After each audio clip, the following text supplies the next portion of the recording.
to really impress everyone with my meeting chairing skills. We are called to order at 7:03.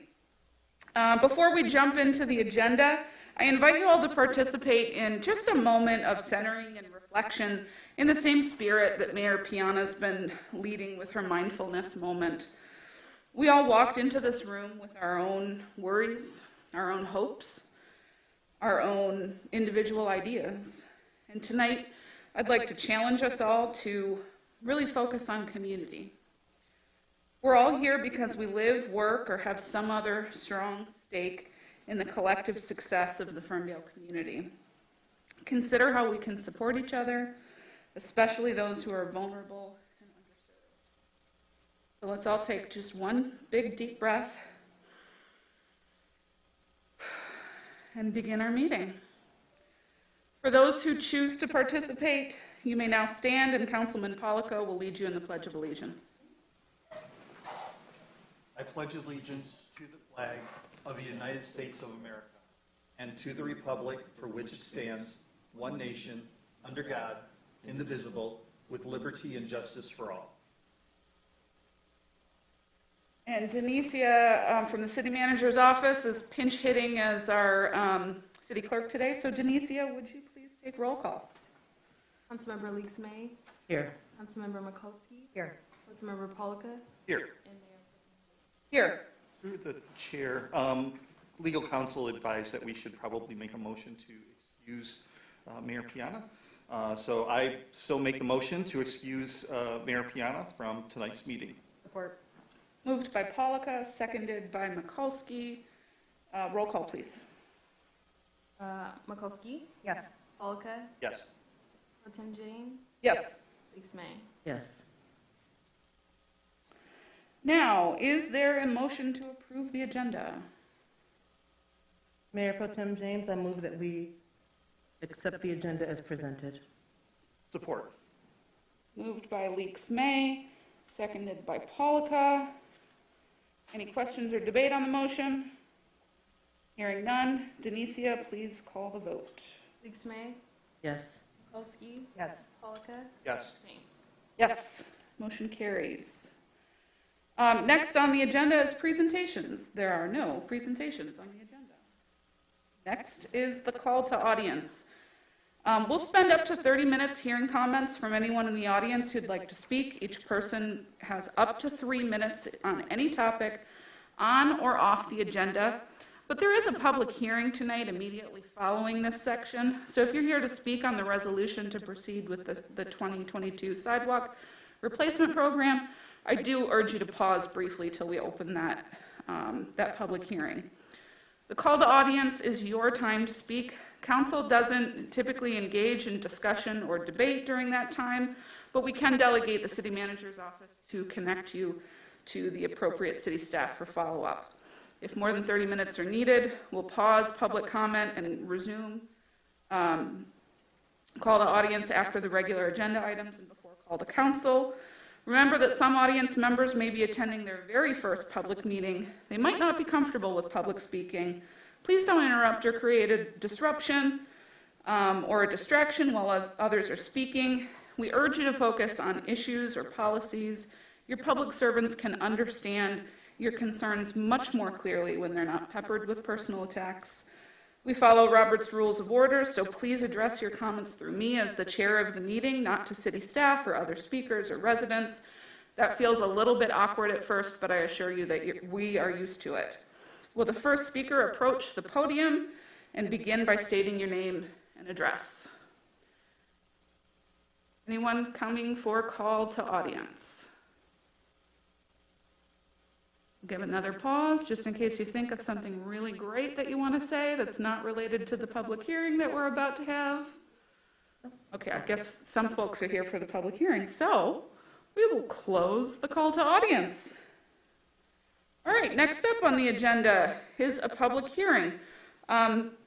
Just to walk you through the process a little bit, because I did see at least one person is admitting this is their first public meeting. We'll do a presentation of the issue. Then we'll open up the public hearing where that'll be your chance to speak, ask questions, what have you.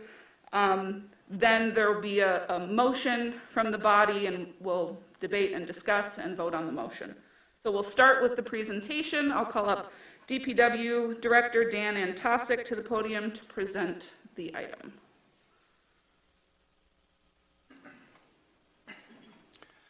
Good evening tonight, Mayor Pro Tem and Council. Tonight we're here to have a public hearing regarding the 2022 Sidewalk Replacement Program. This is the first sidewalk replacement program we've done since 2019.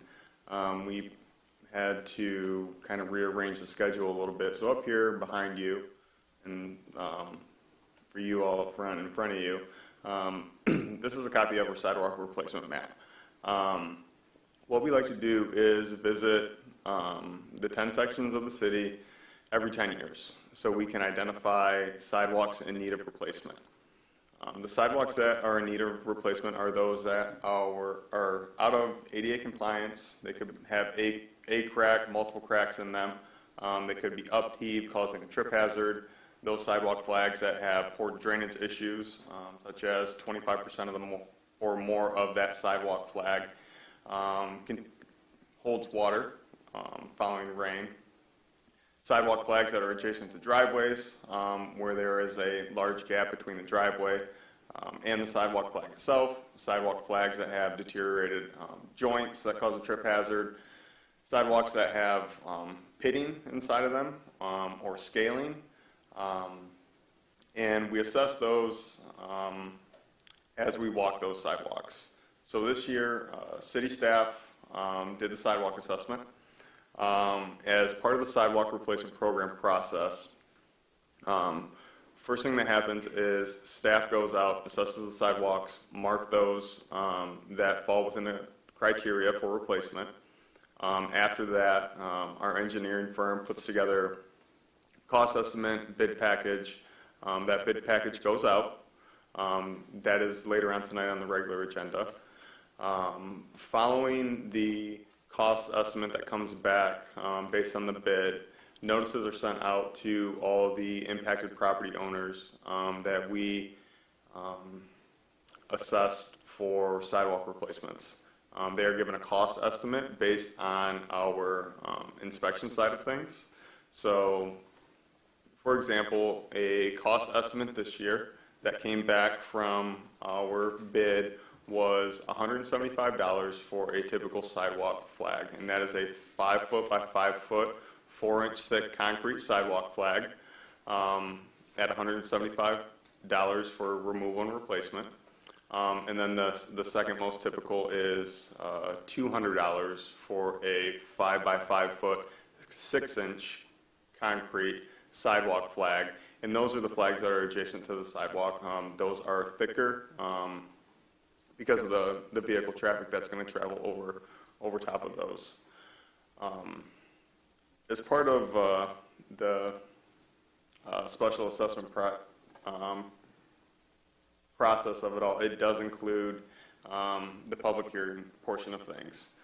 So part of our sidewalk replacement program, we walk the sidewalks adjacent to approximately 1,900 properties.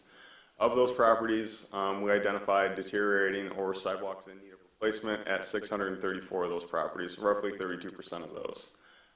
As you can see, based on the estimated quantities and costs in front of you, the most popular identifier is the 4-inch sidewalk flag, the typical sidewalk flag in need of replacement. As you can see on this, we have a 4-inch, a 6-inch, and an 8-inch. The 8-inch sidewalk flags are for driveway sidewalk flags for businesses that see a lot of heavy truck traffic. We didn't have any of those within the boundaries for this year's sidewalk replacement program.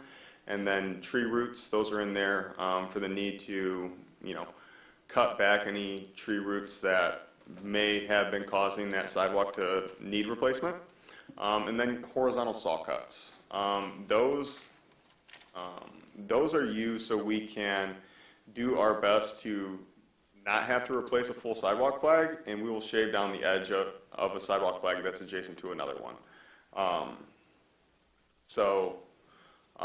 This is kind of like a quick little breakdown of why we're replacing those sidewalk flags. The biggest two are because what we call stubbers, which are trip hazards, you know, stub your foot, trip, fall. Those are flags that are adjacent to one another, and one's upheaved, and then cracked flags. Those are the biggest hazards in terms of needing for replacement. And then just kind of a quick breakdown of what property owners are typically looking at for an assessment.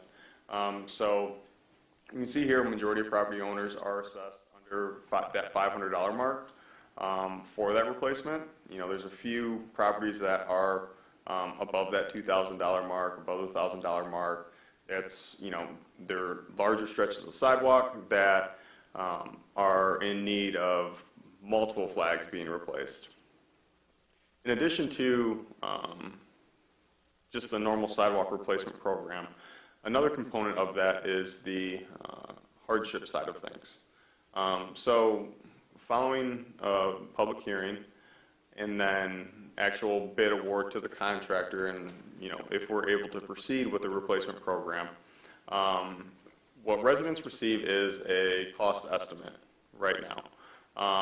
Following all of the actual construction and work being performed, residents will then receive an actual cost for that sidewalk replacement, which is then assessed to the winter tax roll. The city does allow for hardship, so those properties that are going to be receiving a bill for that sidewalk replacement that exceeds $500, they meet certain criteria in terms of annual household income, do have the ability to request a hardship that allows for them to basically spread out the payment of that sidewalk replacement over a 5-year period of time. That is really all I have tonight in terms of the presentation side of things regarding the sidewalk replacement program for 2022. Like I said, this is the first time we've done it since 2019. You know, we're looking, typical sidewalk flags looking at $175 per flag. You know, the bid award is later on in the regular agenda tonight for that contractor. And this public hearing is part of that formal process because of the special assessment district. Okay, before we open up the public hearing, I'm going to invite the city manager to introduce a potential amendment. Take it away, Joe. Yeah, through the chair, I reviewed the resolution and I noted that the poverty level and the interest rate should be looked into, and so I asked the city attorney to review the state statute to see if there were any changes, and there were. In 2019, it seems that the statute increased the eligibility for household poverty exemptions from $20,000 to $24,305. So I would recommend that the resolution be amended to expand and broaden the eligibility to meet that statute. Dan, did you have any further comments? If I could, through the chair, the statute references an annual adjustment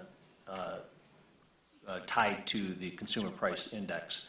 In the Michigan Department of Treasury, the last year that is on their website provides the eligibility for the $24,305, but that is still a couple of years behind. And so I would suggest that if council considers an amendment, that it be up to the authorized amount, including the consumer price index adjustments as provided by the Michigan Department of Treasury, because there will be a slight increase since 2019. Through the chair, I also requested a review of the interest rate because the interest rate in the resolution reflects the statute language, and there is no change on the interest rate. So just the poverty exemption is the only thing that could be amended, statute. Okay, well, I'm sure that council members have a number of questions and comments. We'll hold ours and open up the public hearing. So the chair now opens up the public hearing on this item at 7:17 p.m. This is the time for members of the public to provide comment on this resolution. This is a similar process as the call to audience, which we're now very well experienced with. 3-minute time limit and so forth. So if anyone would like to make public comment during this hearing, please come to the podium, state your name, address, ask a question, make a comment. You've got up to 3 minutes to say whatever you want to say on the topic. Somebody will go. I'll go next.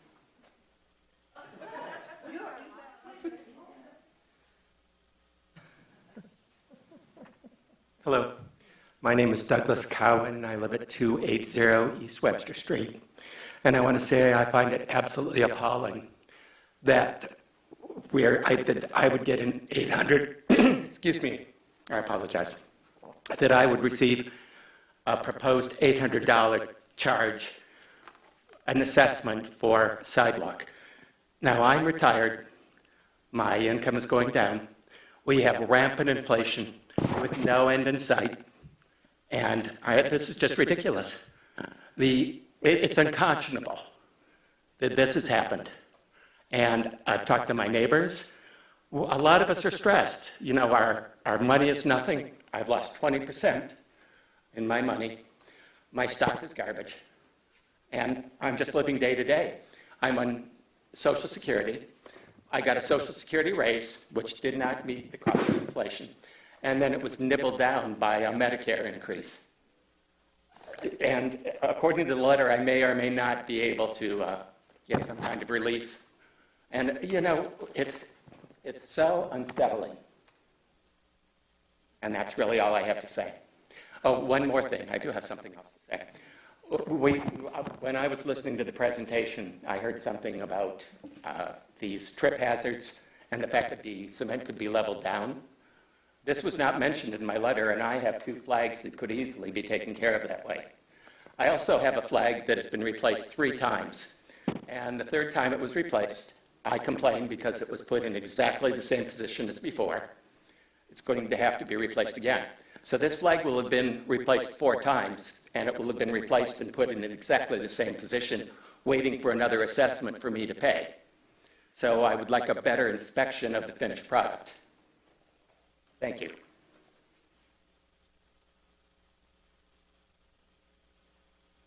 Come on up.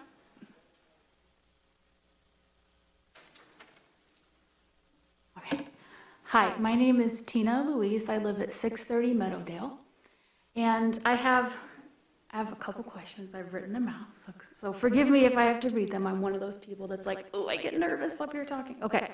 So a couple questions that I have. One is, I've also received, the letter saying that I have a piece of sidewalk that has to be replaced, which I've kind of anticipated would need to happen. But I'm also somebody who, I pay a lot of attention to the repairs that are done in our city. And one of the things that has been kind of consistent is that there's been some pretty poor quality repairs. And that, even last year, my neighbor, when they redid the whole street, they also had to do some of the, drive concrete areas. And last summer, when I spent a lot of time going around, when they were replacing, I don't know if they replaced other parts of the sidewalk, if that was the city that was doing that. That might have been part of more road construction. But the quality was really bad. I mean, my neighbor ended up having to call and finally get the mayor on the phone to have his completely redone because of how poor the quality was. So I don't know if it's the same contractor or not, or what kind of, things are in place to make sure that it's quality work, because I feel like the price, and I can't, $800 is a lot. I only got one that's at $175. So I don't know if, hopefully if it'll be more, but anyway, so wondering about, the quality and if it's the same contractors or kind of what other, pieces are going on with that. Secondly, tree roots. So mine is I live on a lovely street with beautiful sycamores, and it didn't talk about, what kind of protections were going into our trees. So I'm concerned when it just said tree roots. So I don't know what that means. I don't know if it's going to harm my tree. I don't know kind of what protections are involved in making sure that our trees are taken care of too when they replace the sidewalk, or if I'm going to be like my fellow neighbor here, who in another 5 years or something, if it's not done well, I end up getting another assessment. And then finally, I just wanted to make another comment about the hardship piece. I feel like people who are experiencing a hardship are also getting a second penalty. So the interest rate to me is like a poverty penalty. You know, why are we charging an interest rate for people who already can't afford it? That doesn't make any sense to me. So not only is it helpful to hear that there's going to be an increase in the amount of who qualifies, but I also think that interest rate needs to go away. That doesn't make any sense to me, and it's an additional penalty in my opinion.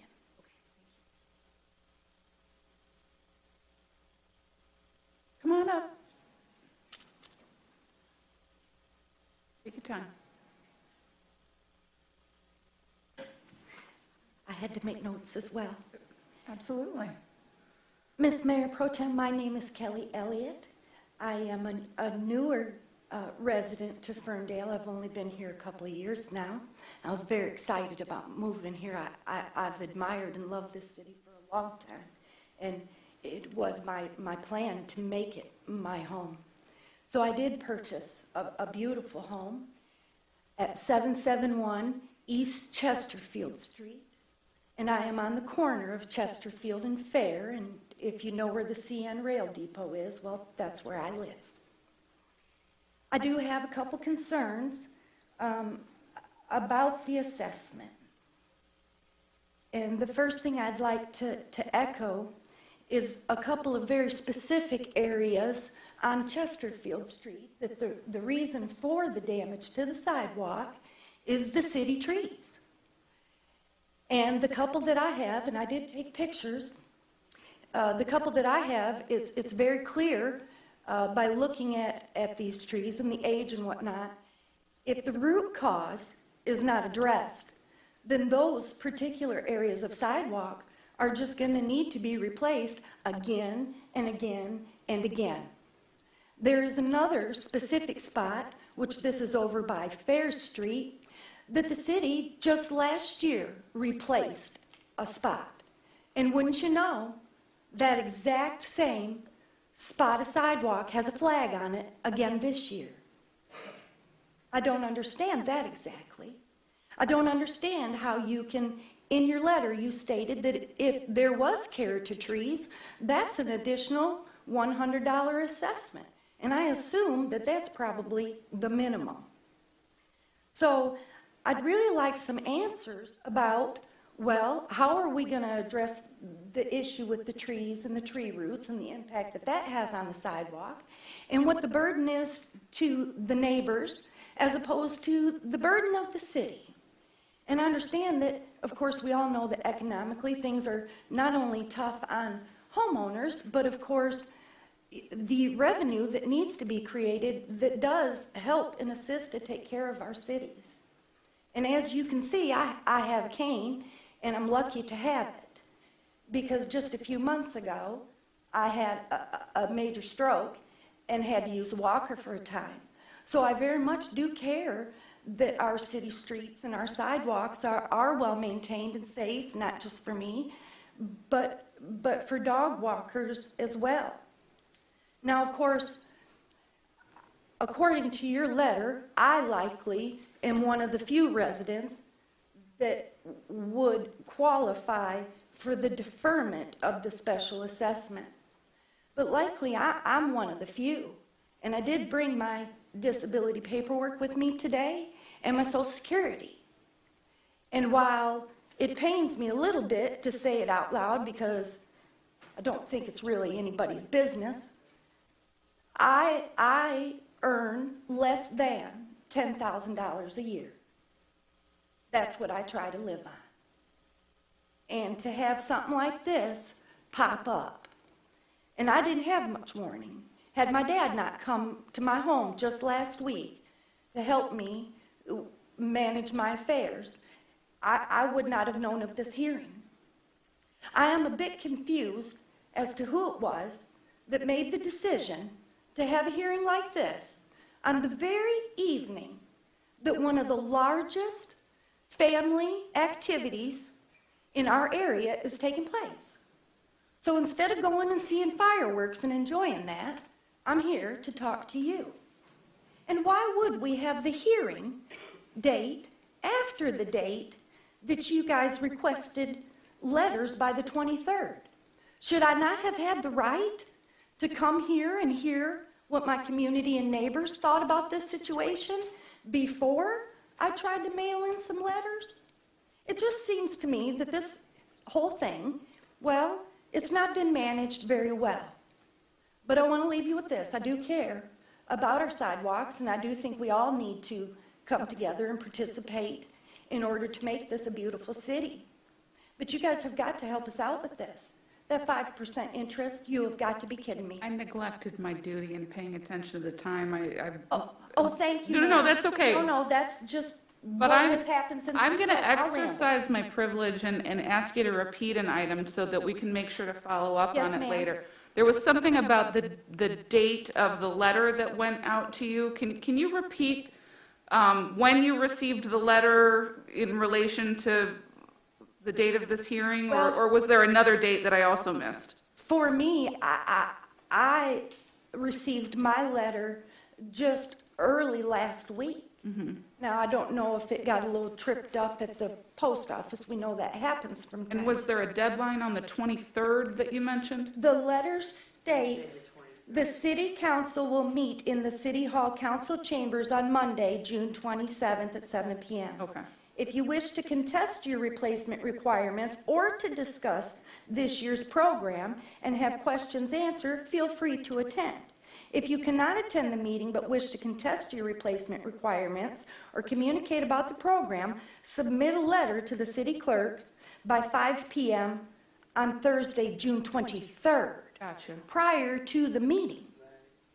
Thank you for repeating that so that we can follow up on it with staff. Thank you, Mayor Pro Tem. Thank you, Council. Are there any other members of the public who want to come forward? Come right on up. Yeah, my name's Chris Zagacki. I live at 569 Jewel. Actually, I kind of was aware, but I kind of put the letter aside, and I was going to write a letter of contest on 2 of the assessment squares. So I'm one of those people that has 2 of them is right at the driveway skirt, and they're 6-inch pieces, so they're $200 a piece. They're damaged. And the only reason that they're damaged is because of the poor workmanship of the resurfacing of Jewel. I never saw such shoddy work in my life. These guys were like with their front loaders and things, buckets, and they're all over the place. They scratched 2 of my trees. The bark did repair itself, but it was pretty bad at the time. Anyway, when they were redoing my driveway skirt, they chipped 2 really large chips, one on each driveway square, or sidewalk square. So I would like to possibly get an extension to appeal those. Can I still write a letter? Once we get back to the council question and debate, we'll circle back on that, on how to follow up on the procedure. That's fine. Yep. Thanks.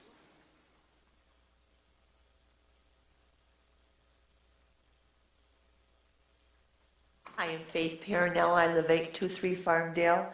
It's a real quick concern. I have 2 sidewalks that have been flagged, and it's only because of the city tree. I don't remember, and I had them done 10 years ago last time, and I wasn't charged for the city tree, the sidewalk flags that were caused by the, and it is about a couple inch or so up, but it's because of the roots. And I'm just a little upset that I have to pay for something that the city tree is causing every other sidewalk, all the other sidewalks in front of my house are nice flat and they're not damaged at all. It's just the city tree ones that are damaged. Thank you.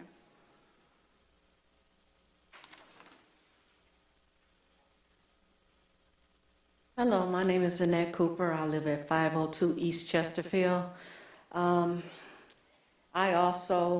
My sidewalk is due to the tree that's outside my side, due to the tree roots up under my sidewalk. That's why it's lifting up.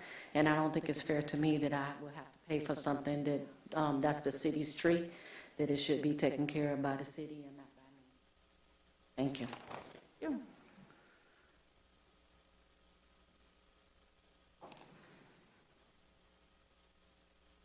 I am Connie Gabriel. I live at 187 East Chesterfield. And I have a trip piece of cement there in front, but it's sagged since I've had my, when they changed the gas lines, it goes right through that area there.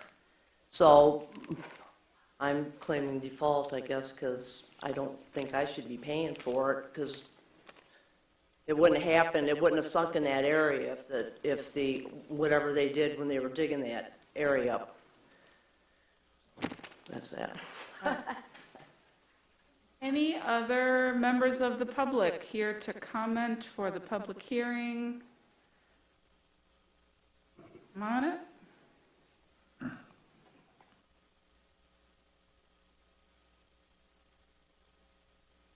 I actually just had a question about kind of how the setup. I'm over on 705 Camden, and I noticed the sidewalk has, you know, an issue kind of all over the street, like east of Hilton, and there's like 4 or 5 flags marked for like every house. Is that set up to just do the whole sidewalk? Is there a way to do that more cost effectively?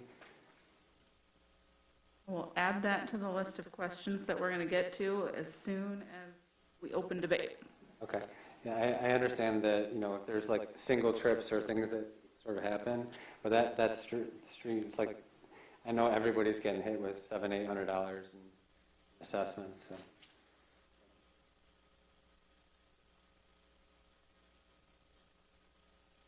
Anyone else want to comment or ask questions on this item? All right.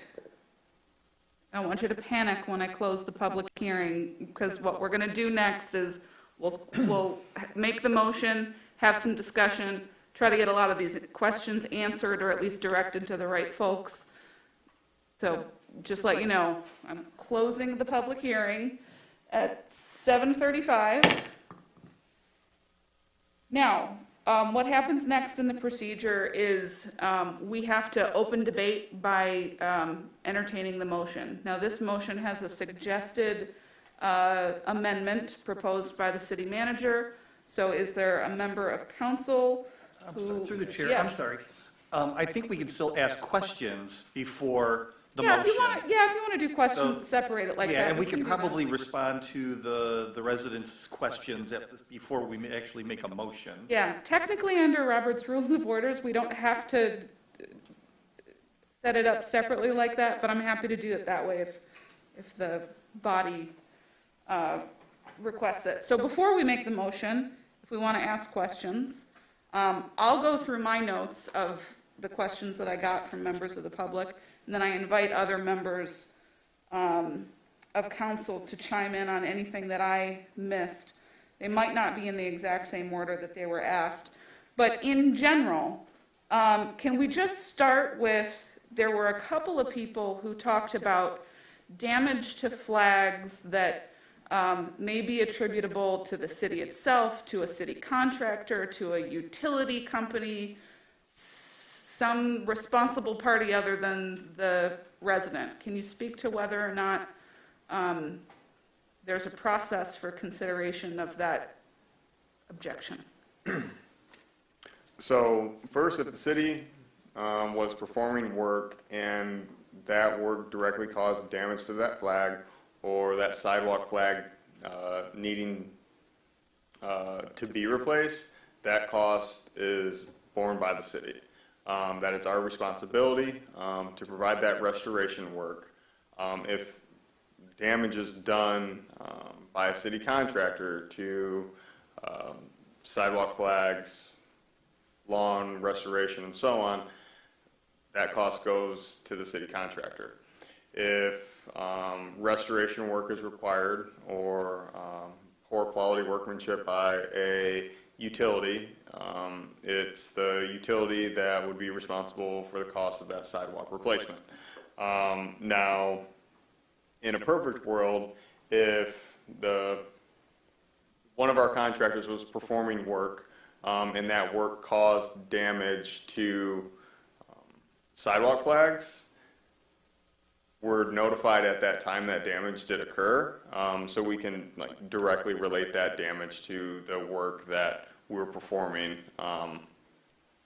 as part of something, adjacent to the property or so on.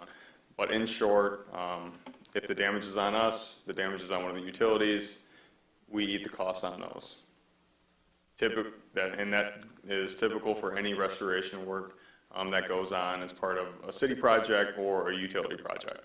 And so what's the process for a resident to make that claim and to initiate that process? So a resident can initiate that process with the city by, contacting the Department of Public Works. We can meet that residence on site. We can look back and see if we have any record, or if our engineering firm has any record of a complaint regarding the work that was being completed at that time. If it is work that was done by a utility, I would still recommend contacting the Department of Public Works with the address, contact information to follow up. We can look at, what was marked out at that time. And then, we go back on the back end of things with the contractor or the utility. Let's talk for a minute about the financial, the hardship requirements. And I looked at Joe because I think he might have more information about this than you, Dan. Can you explain, I guess to the extent that you can, what are our options for adjusting either the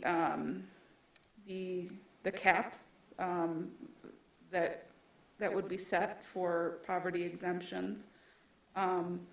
Do we have the option of waiving the interest? And in addition to that, are there any other options for financial hardships that don't meet the poverty exemption? Through the chair,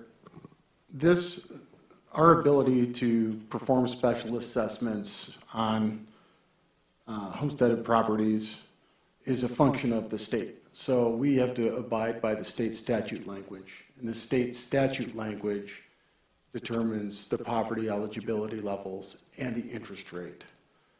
What I did ask was, I questioned the poverty level, and we've updated it to the most current amount, and that would increase the eligibility pool. It should. We do not, I don't believe, and the city attorney can give me an opinion, I don't think the city has the power to waive the interest rate. I think it's because it's a function of the state of Michigan's statute language. Do we have any other options for relief, payment programs, anything at all? I don't have a recommendation now, but I would be happy to review our options and give council that feedback by the next city council meeting. No one asked this question, but I'm going to ask it because it feels like it's kind of inherent in all of this in a way. Do residents have the option to replace it themselves? Yes. Residents have the ability to replace it themselves, hire their own contractor to replace that. They just need to follow the process, which is pulling a building permit for a sidewalk replacement, actually getting that work completed, but they can do it themselves. Okay. Now, what about quality control if they do opt to use the city's program? Some of the residents mentioned having the exact same flag replaced each time the program comes to their neighborhood, or observing ones that were done in recent history that they can already tell are going to need to be done in the future, or having tree root obstructions that are just clearly going to persist. Can you talk about what are the mechanisms for ensuring quality control, and if a cause isn't mitigated, who bears that burden if it just keeps happening? So in terms of quality control, while that work is being performed, inspection will be on site, making sure that compaction is done, testing on that compaction, that the forms, you know, typically it's very popular to use a 2x4 to frame up that concrete. Well, a 2x4 isn't exactly 4 inches, so making sure that that aggregate base that's that concrete flag is going to sit on is actually sitting just a hair lower than what that actual 2x4 is, and not sitting right on top of it. So, you know, we do achieve that 4 inches of thickness or that 6 inches of thickness, depending on where we're working. And that making sure that if, you know, it's in the middle of August and temperatures are getting high, that knowing that that concrete's not going to cure properly, if temps are too high, the concrete's too warm, that, you know, pouring is not being done that day, or it's cut off at a certain period of time, that the actual material is getting sent to is getting tested by our consultant, going to the lab, making sure that it's getting the proper breaks that it's needed. In terms of like tree roots, what we're going to do when we encounter flag replacements that are adjacent to tree roots, or that those tree roots have grown underneath the flag and causing it to raise, is we will grind out those tree roots. When we do that, we do know that the tree has potential to kind of have an adverse impact because of the root grinding that we have to do in order to do that sidewalk flag replacement. So we do, you know, monitor those trees. If we do see that, you know, that health is impacted at some point in time, that tree will likely have to come down.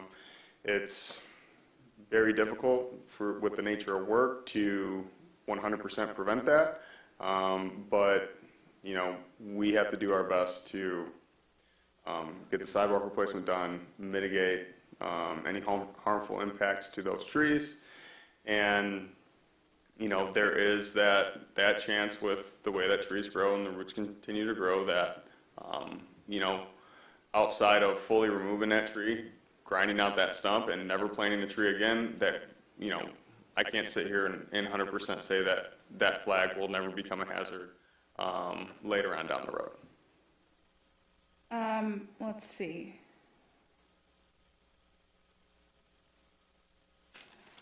I was listening intently instead of looking at what the next question should be.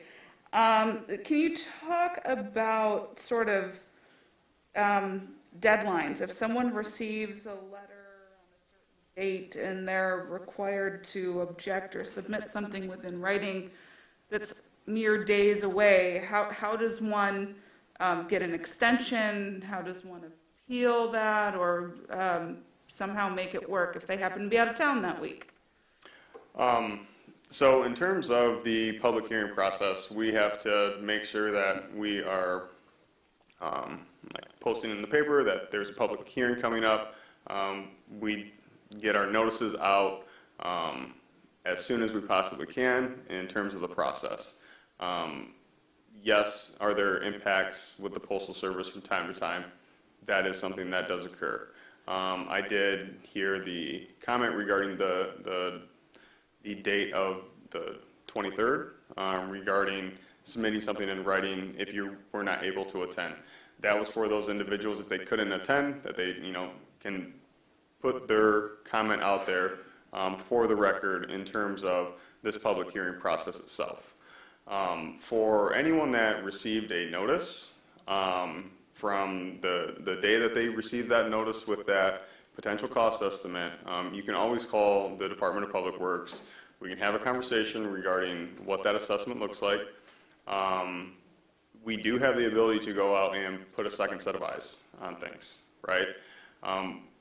We truly do our best not to be extremely nitpicky in terms of the sidewalk replacement program, because we do understand that this is a cost that's borne by the property owners for those replacements. The big thing that we look for is the trip hazards, the cracked flags, and so on. Some flags, when you're out there doing inspections, because I go out there and I do the assessments, not all of them, but I do, you know, assist in doing that because it is a lot of ground to cover. You know, we may walk right past and walk over flags that do have drainage issues because it's not wet that day. and then it's the next door neighbor that walks outside and says, all these flags have poor drainage, right? So what I'm trying to say is, like, we're not perfect, but we're also not trying to be perfect with the replacement program. If there's an older sidewalk flag that is perfectly fine, that's not causing any issue to anyone who's going to be using that sidewalk, we move by and keep it moving. In addition to that, the city also marks out our sidewalk flags when we're doing this. So sidewalk flags that are adjacent to Fair Park, Oppenheim, Garber Park, and so on. And we treat those the same way we would treat a residential property owner. It's the same method to the madness. We're not saying, oh, we just have a small crack, so we're going to keep it moving because it's the city sidewalk. In terms of fairness, that's the approach that we take across the board. And it's, at the end of the day, making sure that, if this sidewalk flag is cracked right now, it could become a trip hazard in the future, and it is a cracked flag. In terms of the horizontal saw cutting, there's a certain lip height trip hazard that we can shave that down and grind that down. Once we get over a certain height, we're taking away too much of that sidewalk flag overall, and we're going to have an impact on the integrity of it. So it's not we can't just go through and grind them all down. Some we actually have to do replacements. When we actually perform the work, someone could have received an estimate that says, we need to replace your sidewalk flag. But when our contractor, if we didn't catch it on our side of things, and our contractor comes out and be like, hey, this is a horizontal saw cut, and they're going to say, you know what, inspection's going to be out there, you know what, saw cut this one, we're not going to do a full-on replacement. We do have that ability to do so. In terms of individuals that would like to contest why it is that their sidewalk flags got marked, deemed for replacement, we won't be performing this work for a while. The cost that's going to go to the resident is the final as-built cost estimates. It's going to be the number of flags that were removed, the number of flags that were replaced, and so on. The one thing we are trying to do this year, because we do understand that, kind of the state of things are what they are these days, is that baked into these cost estimates is not, tacking on extra dollars for the inspection side of things. Our consultant won't be doing the inspections. We'll be doing the inspections in-house with staff that we're, already paying for to be here, that have experience in doing so, and they'll be doing that. We're not tacking on an additional administrative fee for the processing of things, because we do understand that, we likely could see some significant costs compared to when we've done it in the past, just with the state of like raw materials, labor, and so on. So we do understand that this isn't a popular program, that we don't want to push off any costs onto the property owners that we don't need to. And that's really what we're trying to do with this year's program. Let me repeat a couple of key things back to make sure I understood. So it sounded like there were two different deadline concerns, one over the notice for this hearing itself, and that notices, it's not a perfect science. They're sent out hopefully with adequate time to prepare for the meeting or submit a comment if you can't attend. And I would also add that it took me a second to figure out what event we were conflicting with tonight. Our city council meetings are on a certain cycle. We can't always anticipate what else it might conflict with. I apologize that this did conflict with the fireworks downtown. It's an imperfect system, but we only meet twice a month, so we've got to fit it in somewhere. But at any rate, going back to the notice issue, I think they go out 15 days, is that right, ahead of time before the hearing? 15 days? Typically. Through the chair, typically, although this particular statute it doesn't specify the amount of notice, I think as a matter of course, the city typically provides at least 15 days. And I'm pretty sure the notice that was provided was May 31st. So leaving this office or this building versus hitting your door, you know, we don't always have control of. And it is a balance of sending them out with adequate notice, but not so early that you're gonna circular file it and forget about it. But I think the more important substantive issue potentially is when you get that invoice, there's not necessarily a deadline to contact, I'm sorry, let me back up one more step. When you get the estimate, there's not necessarily a deadline to contact DPW to talk about it, contest it, what have you. And similarly, when you receive the bill after the work is done, you can reach out to DPW, I mean, presumably anytime before you pay the bill or you get the winter tax assessment. There's not a hard deadline, is that correct? In terms of the notice that is sent out, the notice that is sent out is in regards to the estimate, in regards to why it is that you're receiving this notice, information regarding hardship, and information regarding the public hearing. Because the notice is sent out as a notice of the special assessment district and the public hearing. Gotcha. If a specific property owner wants to have a conversation regarding why their flag's getting replaced, what the cause is behind it, if it is something that truly needs to be done, if it's on the city to do so, we can have those conversations and make a determination up until, you know, the day before we're ready to do the actual construction itself. Because the final cost estimate is based on the work that is performed.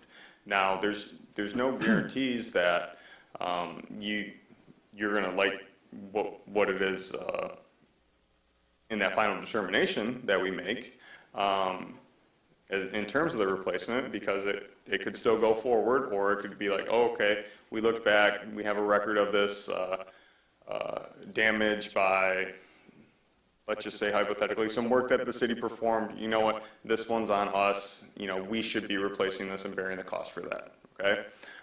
When it comes to the final cost assessment, that is, you know, the deadline to, you know, submit and meet the hardship committee for that determination, for it to go on the winter tax roll. That will all be spelled out with, you know, this is the date that the hardship committee will be meeting, and so on. But that will not come until, you know, a couple months after we've performed all the work.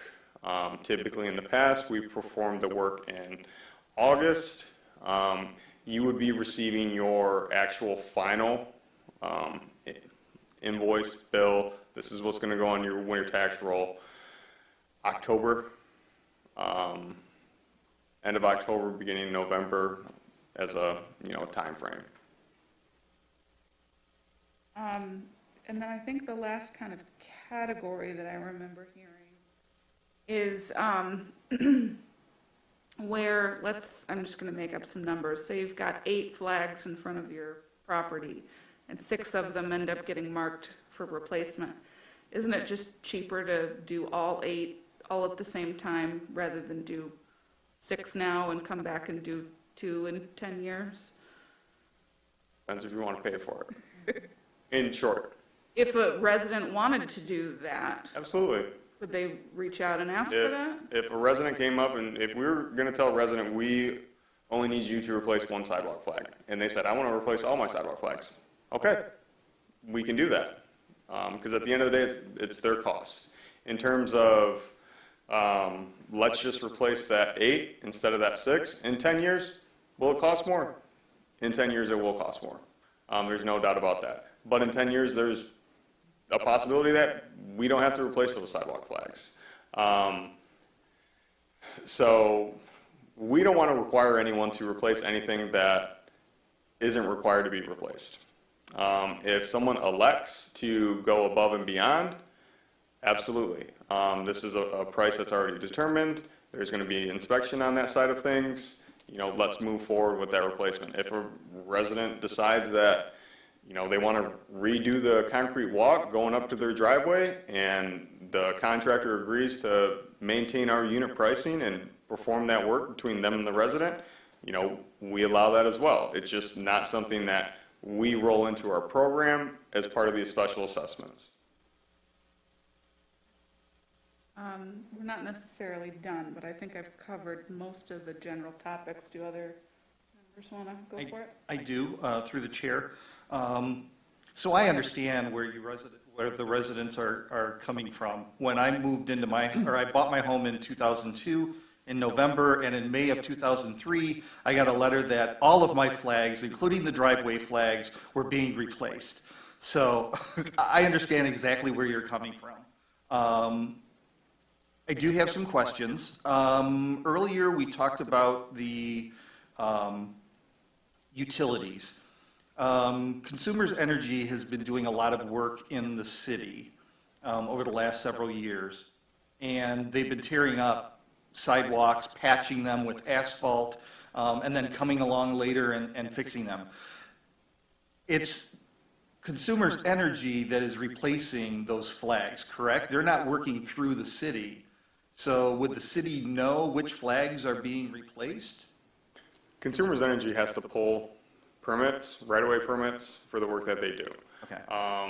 And part of that work and the inspection that goes on, we would be able to look back at as-bills as part of the work that they were doing related to their projects. And, it's typically not Consumers, it's a subcontractor that's doing that concrete work. But yes, Consumers has to pull permits for the work that they do in the city of Ferndale. Okay. So when we're going through the areas and we're marking flags, we know if we're marking a flag that was done by Consumers, or at least we go back and look through the records to see if any of the flags that were marked were done by Consumers contractor. If it's a newer flag, it is easy for us to do. Now, I can tell you that it's not common practice for us to mark out an assessment district and then take a look back at the work that's been done in, the last 5 years, whether a contractor was in town and did a sidewalk replacement, or a resident did their own sidewalk replacement. What we do is, Consumers is on East Hazelhurst this year. They're not done with their restoration work, so we're not marking flags until Consumers is done with their restoration work. Because we know that they need to come back, they need to take care of the work that it is that they need to take care of, and we're not going to assign, their requirements to a resident. We did have a few instances this year where, a resident gave us a call and reminded us, like, hey, this was damaged when this was done. Okay, perfect. Don't worry about it. This one's on us. Like I said, it's not perfect, but if we don't have the opportunity to, have a conversation, meet on site, do some troubleshooting, basically the answer is always no unless you ask, sort of deal. Okay. Sunken flags or poor drainage or shifted flags. I noticed that we don't do any work involving lifting, or I know that there's a process now where you can insert sand and kind of shift them, but we don't do any of that. Is there a reason why? Isn't that cheaper than actually replacing the whole flag? You drill a hole, you fill it full of foam, and it could raise and level. It could work for a period of time, or it could not work very well, right? It's something that we haven't done. It's a practice that we don't do. We don't allow our utility contractors to do that. Not to say that it couldn't work for a period of time, but if we don't have the ability to remove that sidewalk, make sure there's a good aggregate base underneath there, that there's potentially not a void, that it's not a root on the opposite side of the flag that's kind of heaving it up a little bit. There's no full guarantees that that's going to be tried and true for us. It is something that we can look at, but it is not something that we included in the specifications in our bid when that was put out on the street. I'm just wondering if that's an option for some of these flags that continue to shift because of tree roots. You know, if they're being looked at every 8 or 10 years, and every 8 or 10 years we're having to replace them, you know, maybe that's an option. I don't know. I leave it up to the experts. I just have lots of questions. And in regards to tree roots, I don't see it done as much anymore, but there used to be a process where you would actually move the sidewalk around larger trees so that the roots wouldn't lift them up. And I don't see us doing that anymore. Is there a reason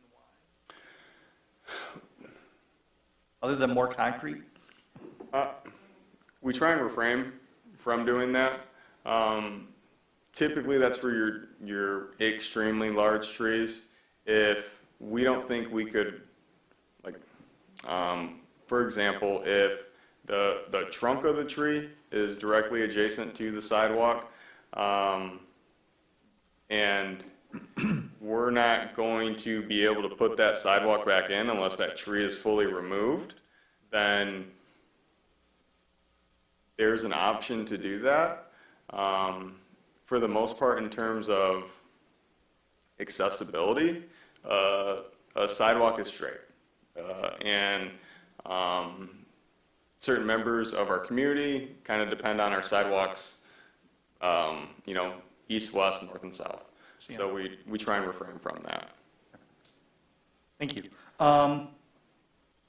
Going back to Joe and our legal counsel, Dan, is there an option to suspend the interest rate for a period of time? I know we can't remove it, but can we do a no interest, no payment for 24 months? You know, if someone makes their payments before the 24 months, they're not charged any interest during that time. Councilman, I would be perfectly willing to do that. I will be as flexible as the statute permits us to be. And I will circle back. I question the interest rate myself. It is statute restricted. So that's something the city attorney and I said I would come back with interest rate or deferment options to the Mayor Pro Tem. I will provide you a response with that. And I'm willing to do that by the next agenda deadline, which would be July 7th.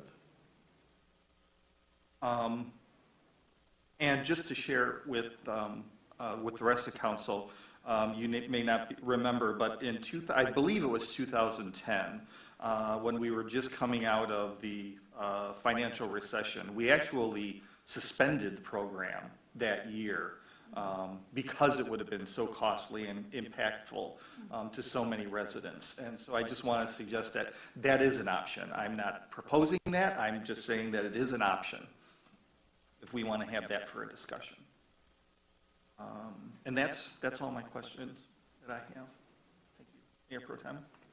If I may, through the chair?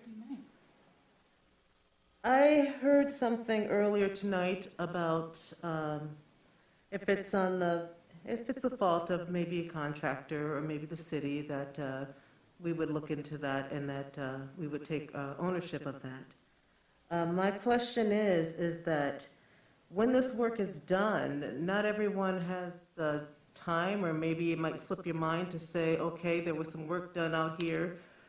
Look at the damage that's caused here. If you don't know that, or if you find out about it maybe later, how is that kind of proven or debated? Because it's been a while. So how do we know whose fault it is and who's going to be responsible for it?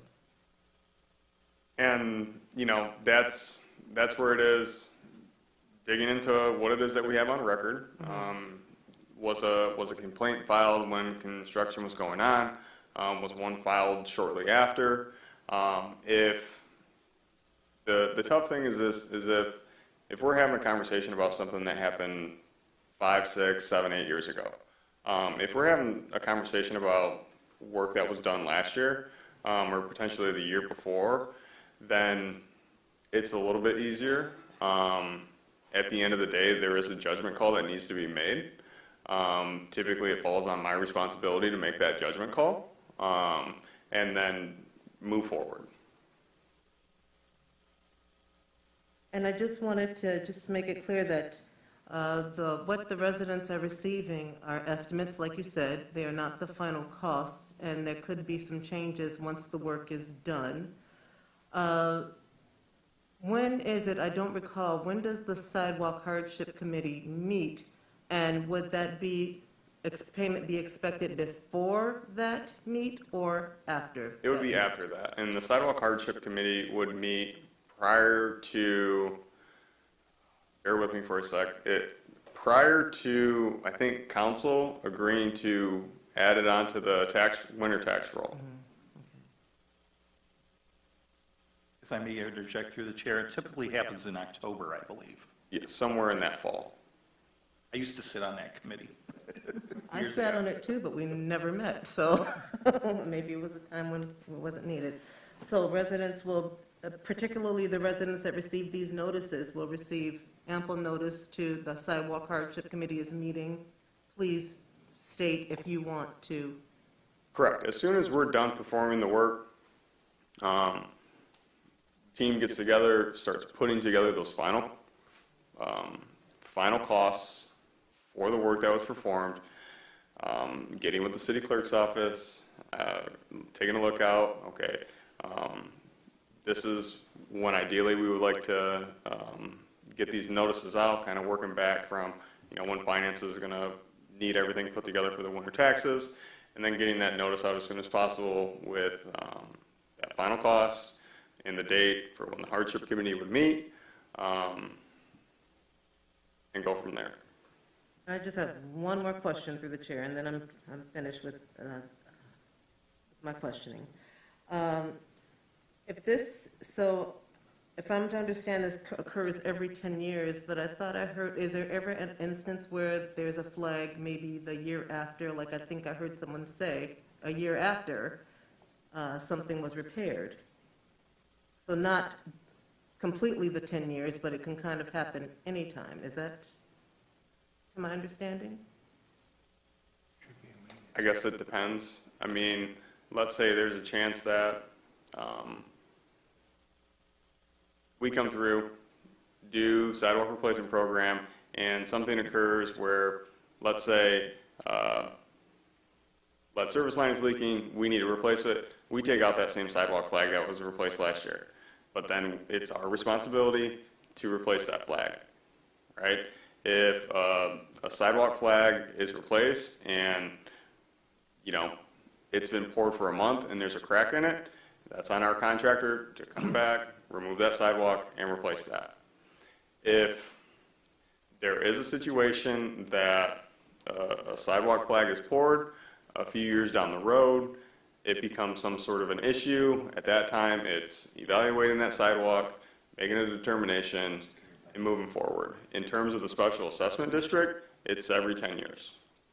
Through the chair, there's also a 1-year warranty on the work. So if there should be an issue within the years you asked, there's a warranty and it's guaranteed by a bond. Thank you, Dan. All right, it's my turn. So, through the chair, 90% of my questions have already been asked and answered. And I am left with, we've already talked about trees. One thing I did want to know is how many people submitted a letter to contest this, since all of those were due before this meeting? Did not receive any letters. The bulk of what we receive is phone calls. And in those phone calls, it's typically a conversation with our, administrative assistant, Andrea, or, someone will talk to basically whoever's name was on that letter, which was Ryan, so they would have talked to Ryan, or maybe they would have spoke with myself. One of the things that Andrea does recommend to folks is, because it is their right to come and, voice their opinion at public comment, to do so, right? Or it's, hey, this resident wants to have a further discussion. This resident brought up a good point. Can you go out and take a look at this? Follow back up with the resident. But in terms of our office, none of the letters contending the cost estimate made us to our office, and the city clerk's office did not receive any. Okay. In terms of city responsibility, you had mentioned that if the city was responsible for damage, that it would be at our cost. If it's a city tree that's causing upheaval, is that considered city damage? Through the chair, I can take that. No, in the budget process, the city sidewalk and the city tree are both public goods to benefit the community and the private property owner directly and indirectly. And so the cost of the assessment and the benefit of the tree and the sidewalk are both placed on the local as part of the work. So with that in mind, if there are residents, which I know there are in the audience, that said that the sidewalk is being pushed up by the tree, do they have the option of contacting DPW to remove the tree so that it doesn't cause upheaval in the future? Typically what we do in those instances where residents are directly requesting a tree removal, we will assess that tree. We will have our arborist assess that tree for health and risk rating. If the health of that tree, if that tree is in perfectly good health, we do refrain from removing healthy trees. If that tree is, leaning towards that side of, this tree should get removed, and that's what the recommendation of the arborist is, we will remove that tree. I think that's all the questions that I had, if we're still going to be giving comment after this. Well, we haven't, there's not a motion on the floor yet, so I wouldn't invite comment and debate yet. I do have a further question. Yeah, go for it. If I may, through the chair. Is there a drop dead date to the contractor that we have to let them know they've been approved? Do we have to make a decision at tonight's meeting, or could this item be postponed until the July 7th meeting when council or city staff could answer some of the questions that we have tonight in regards to the financing? In terms of how we build out our spec book, is we put a tentative schedule in for what it is that needs to occur in order for us to move forward with the bid award, right? So our contractor is aware that they received the bid results, the contractors that bid, the bid tabulation, with knowing that, hey, on July 27th, our plan is to present the public, hold the public hearing at city, June 27th, hold the public hearing, and then following the public hearing, award the bid. So I guess I would have to. In a perfect world.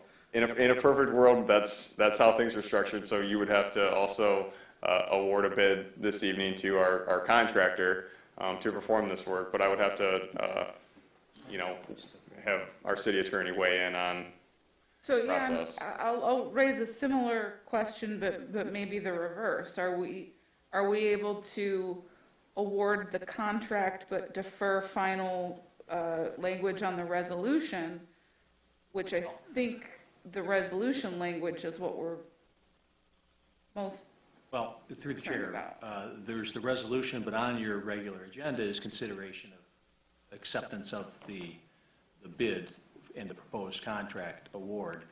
I know, and I saw that the opening of the bids, I think, was May 24th. I don't have the document that indicates how long those bids remain open, whether it was 60 days. I don't have that document. So that would guide the issue of whether there's still time for council to defer the issue as it relates to the contract award, potentially. It seems that if council still has unanswered questions, certainly the resolution could be delayed, absent Dan indicating that it would jeopardize completion of the program in some manner. The 2-week delay of the approval of the resolution. Yeah, in terms of the work being performed, we don't schedule the pre-construction meetings, get the contractor going until after City Council has approved a bid award, And then all the documents go to the city attorney for final review, signatures are signed, and so on. What we do outline is, generally, this is when we'd like to see a start date for the program and an end date. And timeframes in between on when certain phases of the work need to be completed.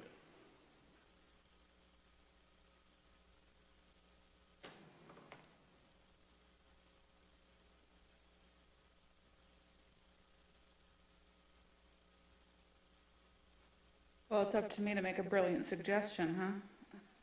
Well, through the chair, I think your instinct is correct. The question of funding, the question of interest rate, and the question of hardship are functions of the resolution. The contract is just locking in the pricing and the scope of work and the timing. So whether council considers other funding options or exercises any deferments that you are able to that I can recommend to you, that's really more of a function of the city's budget and policy, less of the contract. And, I'm sorry, through the chair. So approval of the contract is under the regular agenda 8A. Right. Right.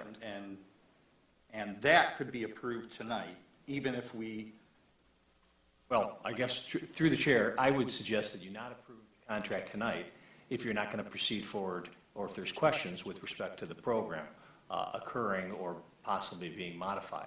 If the program is going to go forward, even if there's some slight change with respect to the resolution, then it's okay to award the bid. But you don't want to award the bid and provide a executed contract if the program may not proceed forward. so you're saying if So we decide to I guess suspend it? my suggestion, you could, I don't have the document, but I think it's highly unlikely that the low bidder that it would be expiring this week. But certainly, I think Dan could reach out to that proposed low bidder and determine. We can check the documentation as to whether or not it still remains open, and still remains open until the July 11th meeting. And if it isn't, council could consider whether it wishes to have a special meeting. But I think it's not likely that the proposed low bidder is going to pull the bid. Well, it seems to me that our biggest concerns are really over financial hardship. We would like to have as much information as possible as to what our options are for providing relief to residents who qualify, not only for the poverty exemption, but if there are any other hardship mechanisms for discounts, payment plans, what are the options? So I would be reluctant to, and I guess I leave it up to my colleagues. If someone wants to make a motion, anyone's welcome to do so, but if there's a consensus that we want more information about hardship, I would suggest that we simply take no action and have at least the resolution come back for a future meeting. I'll take our city attorney's advice that the resolution and the contract are substantially related, such that we should probably address them together. I understand that Councilman Polika floated the concept of considering suspension of the program. We didn't talk about that at great length, but I suppose we want to know what all the options are, and that's technically one of the options. So I'd suggest no action, but if anyone would like to make a motion, someone can make a motion. Definitely to the next council meeting. I move that we table this item until the next public council meeting on July 11th. I support. I just want to make sure that we are tabling the regular agenda item. I think we have to table that Is that at the correct? time. At the time. In At the time. relationship to the presentation. So we'll have to go through public notification process again for the resolution? No, this is. No? Public hearing. Okay, all right. Through the chair, I mean, during call to audience, people could still weigh in on the issue, but you don't have to have another public hearing on it. Okay, okay. Through the chair, I would request that staff contact the individuals that came tonight and spoke. We should have their names and addresses to re-invite them to the July, well, you're all here, so I guess we don't need to re-invite you since you're all here. I wrote it down. Okay, thank you. I know a couple members did leave, so if anybody knows, you know, those members that have left. Always start at 7. So, in case anyone didn't hear at home, there was an audience member who asked about our future meeting schedule. Our next scheduled meeting is July 11th. Our meetings start at 7 p.m. on the second and fourth Monday of every month, with very few exceptions. I can't remember right off the top of my head if there was a holiday that we skipped or something this year. So there has been a motion to table this item. The motion has been seconded. Is there any further question or discussion on that motion? I do have. Oh, go ahead. Through the chair, does this, Dan, I would just like to hear, does this propose any sort of hardship pertaining to your time frame and things like that? Or is this something that you could work with as well? Yeah, I mean, it's not terrible. Like 2 weeks is 2 weeks. We've worked around worse, so. To the chair, the only comment I would make is, please, if you have time, follow up with some of these residents and look at their homes in particular, at some of the sidewalks, because I've been pulling up your homes, especially yours, when you came up to the dais, and it does look like there's some consumers work that's been done, or water, the lead service line repair work that's been done, that could be causing some of these issues. And it really is a shame that they would get those letters in the mail that makes it look like all the onus is going to be on them, when it would actually be on the utility. So I can understand the frustration and the fear that they might be feeling, having to come to council to explain their case. Yeah, no, absolutely. After you close this agenda item, I can pull off to the hallway and get the contact information for everyone that wants to share that and have a conversation.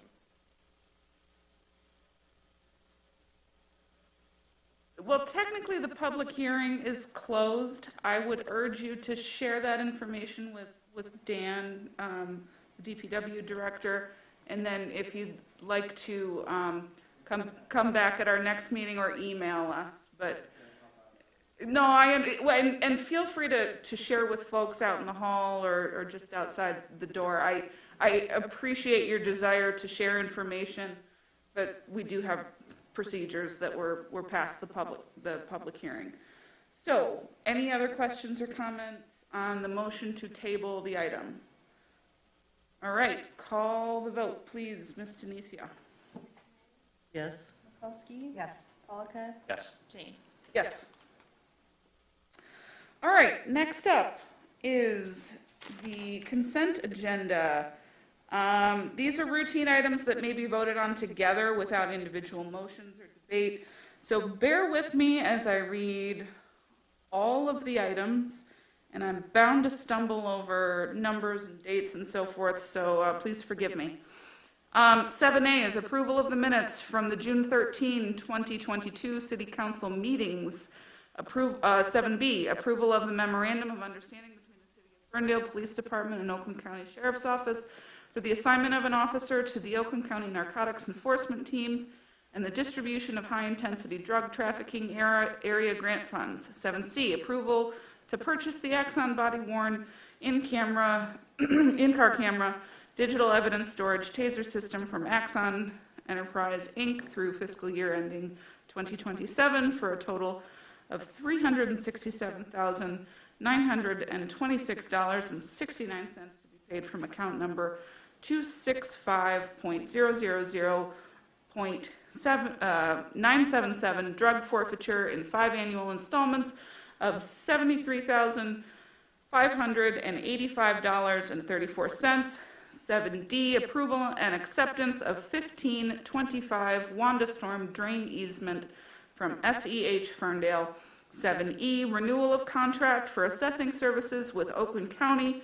7F, consideration of wage increases for non-union administrative employees. 7G, changes to the collective bargaining agreement between the City of Ferndale and the Ferndale DPW Employees Association for a period of July 1st, 2022 through June 30th, 2025. 7H, approval of exhaust system repairs for the garage at the DPW by Rolls Mechanical in the amount of $3,500. 7I, approval of 2 floor drain replacements on the 4th floor of the DOT by Rolls Mechanical in the amount of $7,000.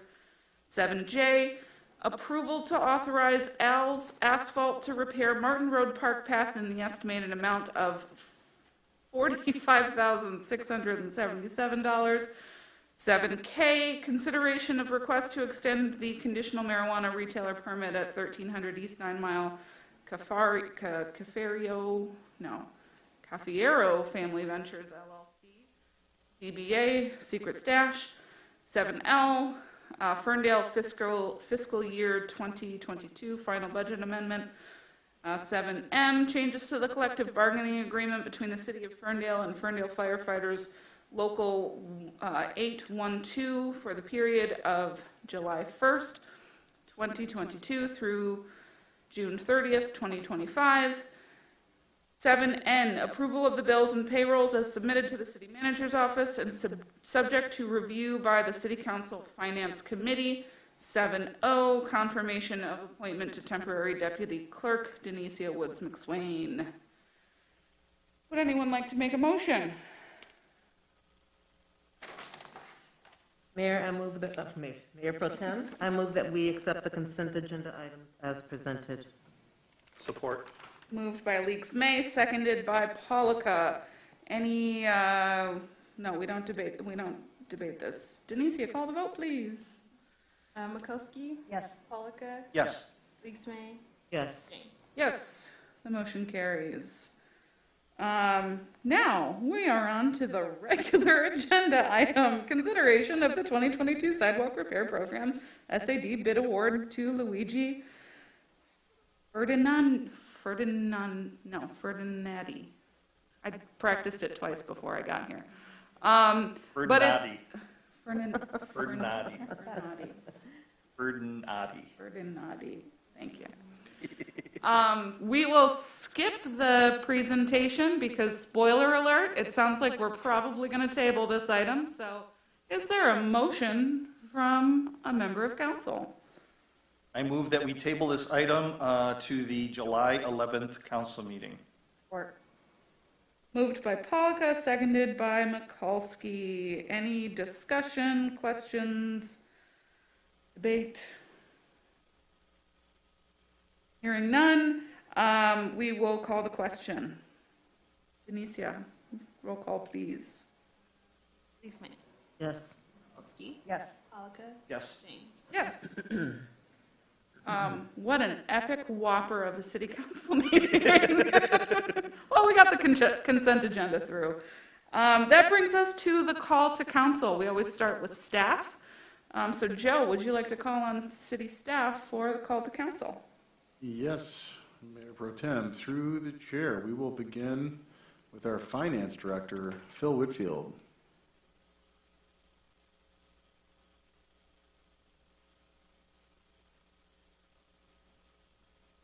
Good afternoon, Mayor and Council. I just wanted to make a quick announcement because the Finance Department has received several calls regarding the summer tax bills being distributed.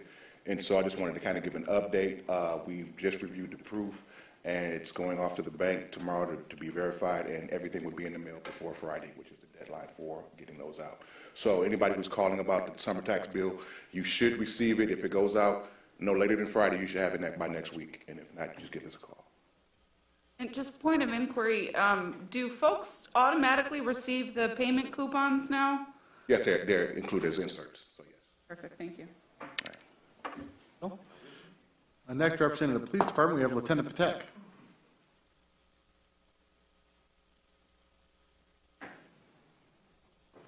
Good evening, Mayor Pro Tem, Council, City staff. Chief had me apologize, he's out of town at a conference right now, so I am filling in for him. He just wanted to remind everybody that he is going to be participating in his summer roundtable corner meetings this summer, and he's looking for volunteers to host the events. Best case scenario, we'll have somebody from the northeast, the southeast, and the west side step up and host those events. You can check the city website for information or contact Officer Malmeister at our police department, who's handling all the scheduling, if they have any questions or request any more information. That's about it. Wonderful. Thank you, Lieutenant. Through the chair, when you say host the event, what is that? People will hear it at home and, question, what does it entail, hosting the event? Picking a corner by their house and kind of inviting people and letting people know about it. Okay. Getting the word out, basically. It's not like making, drinks and No, pasta hors salad available. No, I don't think or anything like that. I mean, I'm sure they're more than welcome to do that. I don't think that's required, but Okay. it's pretty informal. Okay. Yeah. Excellent. Thank you. The chief does have a strict bounce house requirement, though.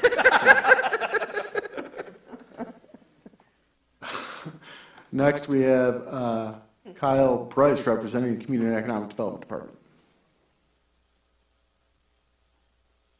Hello, good evening, City Council. I just want to give a quick update. 2 weeks ago, we did authorize the release of the master plan. So that went out. We did notify neighboring communities. Pretty quickly, one of them got back to us and noticed that it is a pretty major modification. And so we discussed with the city manager and the city attorney about what the differences are. So it turns out there's a little bit of a change in the time schedule. So we told you it was going out for a 42-day change. Now we're looking at a 63-day change, since it's more of a new plan rather than a modification of an existing one. So very quickly we did change our notice. We re-noticed out. So all this means is it's going to be out in the public for public review for 21 more days. And that just shifts our timeline a little bit. So it should come back to City Council for final review and approval in late September or early August, or October, sorry. Perfect. Thank you for being so responsive to the feedback. I appreciate it. I think our DPW director is busy engaging right now, so we'll not disrupt that. Good. We'll move on to, one moment, catching up.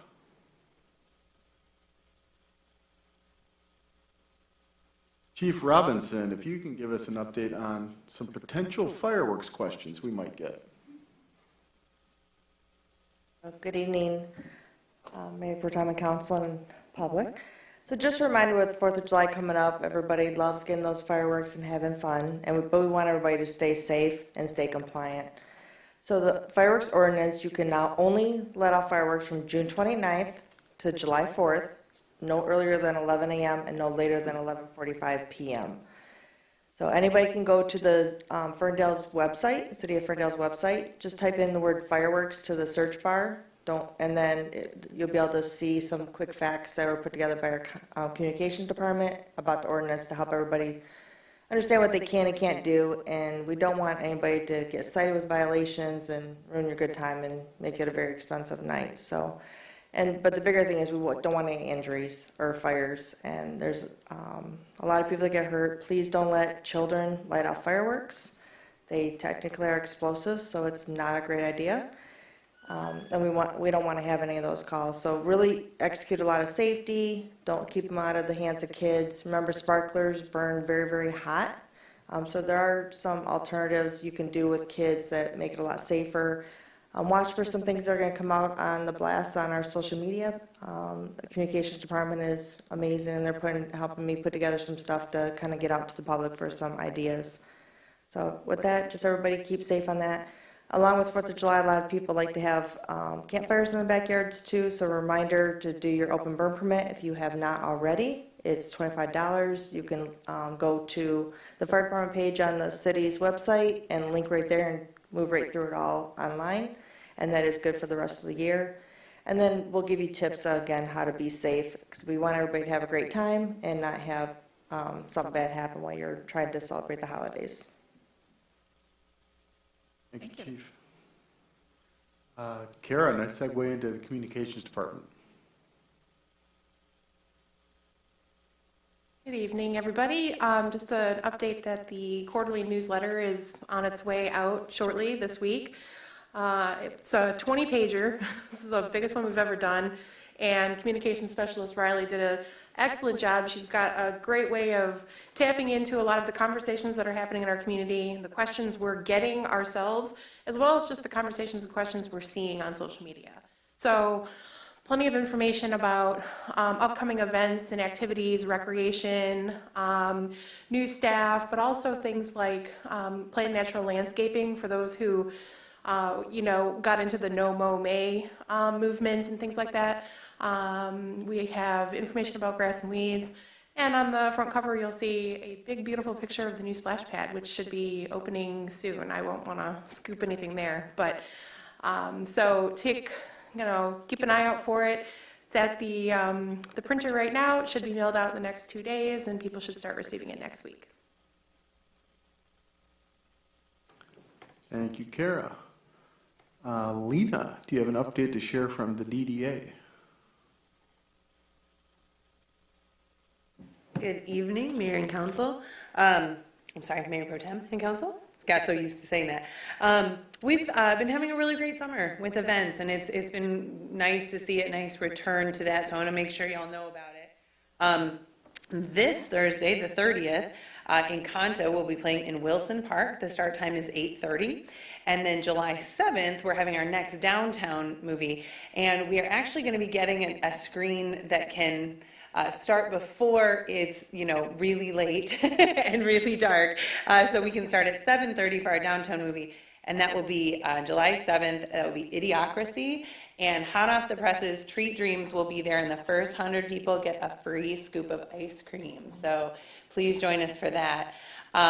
We also have been seeing a lot of success with our concerts in Schiffer Park. So every Sunday at 4 p.m., we're having an hour-long concert. The mix is excellent. It was picked by volunteers on the DDA Vision Committee with a lot of collaboration with the Ferndale Arts and Culture Commission. We're really excited about it. It's gotten to that point of being easy to run and easy to manage. We're seeing 40 to 50 people come for each event and hearing comments like, wow, there's always something going on in this park. It's really great. I didn't know this was a public park and things like that. So it's really having that effect that we want it to have, which is wonderful. I also want to thank the Ferndale Community Concert Band as well as the Arts and Culture Commission again for the event, the busking event that was last week. It was incredibly successful, incredibly wonderful. Ended with a concert in Schiffer Park again. Dancing broke out. I saw it all over social media. That was just absolutely wonderful. And the concert band really pulled that off with the volunteers. So with that, we want to see all of y'all there. Come get your free scoop of ice cream on July 7th, and thank you for all your support. Thank you, Lena. I will cover Parks and Recreation Department tonight. I did receive an update on the splash pad. We have passed our first inspection by the state, so we're progressing nicely. There is one more inspection. There's a re-inspection that the state's going to perform in the coming weeks, but we are shifting towards our goal of opening the splash pad by the middle of July. I'll let the Parks and Rec Director actually formally make that announcement, so hopefully I don't stick my foot in my mouth.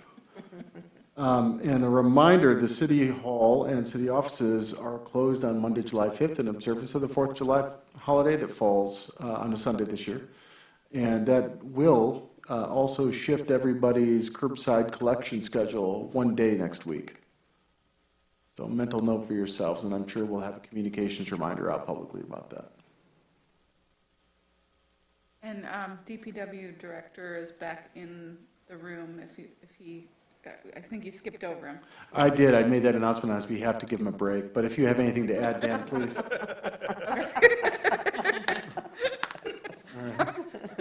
Sip on a soda pop, you're done tonight. Mayor Pro Tem, that is updates from staff. Thank you. All right, thank you much. Councilmember Weeks May.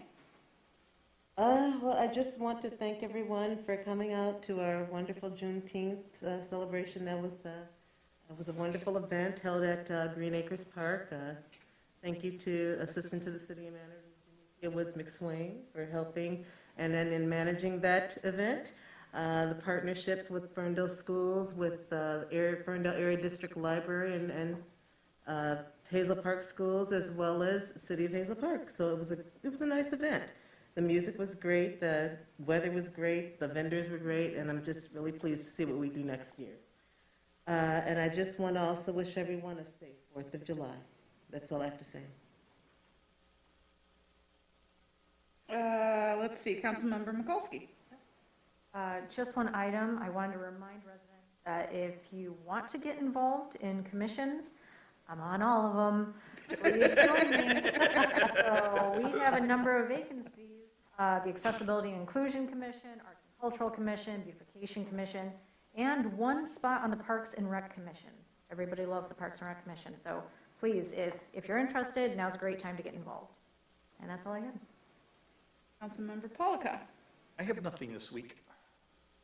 All right, that leaves it to me, and I apologize, I'm going to be a little bit long. Normally, I would have used this opportunity to give updates about last week's SEMCOG General Assembly and other fairly mundane municipal news, but instead I'm going to use this time to talk a bit about last week's overruling of Roe versus Wade. First, I want to clarify what it means in Michigan. For now, abortion services remain legal because there's a temporary injunction blocking enforcement of a 1931 Michigan statute that would ban abortion except for when necessary to preserve the life of a woman. Due to various pending legal actions, that ban could be reinstated at any time. The law itself provides little guidance for interpreting its narrow exception. So for any person in Michigan who might be capable of getting pregnant, we've got some serious decisions to make, and not much time to make them.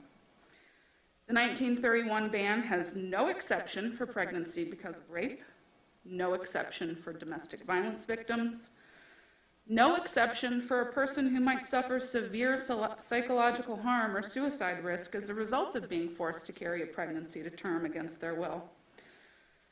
The 1931 ban may also limit an IVF patient's ability to use procedures like selective reduction, which safeguards a parent's health and increases the chance of successful pregnancy and birth. Again, this ban could go into effect in Michigan literally any day. So let's talk a little bit about maternal mortality. In 2020, the maternal mortality rate in the United States was staggeringly high compared to peer countries. Birthing people in this country died at a rate of nearly 24 people per 100,000 live births. This might not sound like a lot in isolation, but in countries like France, Canada, and the UK, each had less than 10 per 100,000 births. Australia, Switzerland, Sweden, Germany, and the Netherlands had less than 5. Norway and New Zealand had less than 2. If we lost 24 parents per live birth, per 100,000 births when abortion services were protected, those numbers are about to skyrocket. Someone hearing those numbers might ask, but what about pregnant people who die from abortion? Well, those death rates are less than 1 per 100,000 procedures. Abortion is safer than pregnancy and childbirth. But what about the baby? That's a tougher issue. I acknowledge that. If your faith leaders have told you that life begins at conception, there's nothing I can say to dispute your belief. But I can remind you that even within religious groups, beliefs about when life begins or whether or not abortion should be legally accessible vary. According to data collected by the Guttmacher Institute in 2014, more than 50% of abortion patients identified as Christian, and 24% identified as Catholic. So there's no consensus among religions as to whether or not abortion should be legally accessible. More importantly, the separation of church and state is supposed to be a fundamental tenet of this country enshrined in the First Amendment of the Constitution. A person's right to practice their religion, including abstaining from sex, refusing contraception, declining abortion services, those practices are and should be protected. But another person's faith has no place in the laws regulating people of other religions or of no religion at all. Our laws are supposed to be guided on facts, science, collective agreements, negotiations, and reason. Yet many anti-choice laws are completely irrational, with many lawmakers promoting the fallacy that first or second trimester fetuses can feel pain in the procedure. But peer-reviewed studies published in medical journals, including a 2005 study from the Journal of the American Medical Association, have concluded that capacity for pain perception develops somewhere between 29 and 30 weeks of gestation. And 90% of abortions occurred during the first 13 weeks. That's why these decisions should be made between patients and medical professionals who are qualified to make these decisions, not lawmakers led by religious beliefs. If someone who becomes pregnant by choice, and gives birth by choice, that was the choice that I made. I very much wanted to be pregnant. I very much wanted to give birth. And that was my choice at the time. That choice was sacred. I'm ashamed that the federal government has failed to protect my right to bodily autonomy, but I'm mostly angry that my daughter will grow up with less civil rights than I did.